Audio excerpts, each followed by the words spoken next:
माननीय सदस्यहरू, प्रतिनिधि सभाको आजको बैठकको कारबाही प्रारम्भ हुन्छ।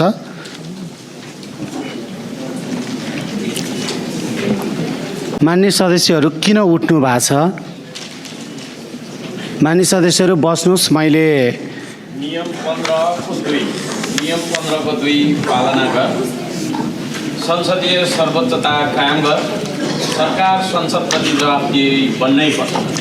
नियम 15 को 2 पालना कर, संसदीय सर्वोच्चता कायम गर्नै पर्छ, सरकार संसद प्रति जवाबदेही बन्नै पर्छ। गणतन्त्रको तेस्रो दिन विधिको शासन लागू कर, विधिको शासन लागू कर, हेपा प्रविधि बन्द कर, हेपा प्रविधि बन्द कर। प्रतिपक्ष आवाज दबाउन पाइँदैन, प्रतिपक्षको आवाज दबाउन पाइँदैन।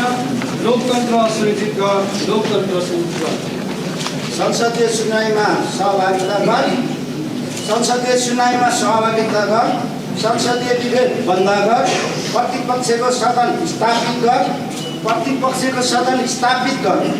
बोल्ने समय वृद्धि कर, बोल्ने समय वृद्धि कर। सुकुम्बासीलाई बाँच्न दे, सुकुम्बासीलाई बाँच्न दे, नेपाली बनेर हाँस्न दे, नेपाली बनेर हाँस्न दे। गरिबलाई मार्न पाइँदैन, गरिबलाई मार्न पाइँदैन। झुटो आश्वासन चाहिँदैन, झुटो आश्वासन चाहिँदैन। सहकारी पीडितलाई न्याय दे, सहकारी पीडितलाई न्याय दे। राज्यको कोष होइन ठगेकोले, राज्यको कोष होइन ठगेकोले विदेशी ऋण बन्द गर, विदेशी ऋण बन्द गर। स्वदेशी अर्थतन्त्रको विकास गर, स्वदेशी अर्थतन्त्रको विकास गर। सरकार जवाबदेही बन्नै पर्छ, जवाबदेही या राजीनामा दे, जवाबदेही या राजीनामा दे। संसदीय कर्तव्य पुरा गर, संसदीय कर्तव्य पुरा गर।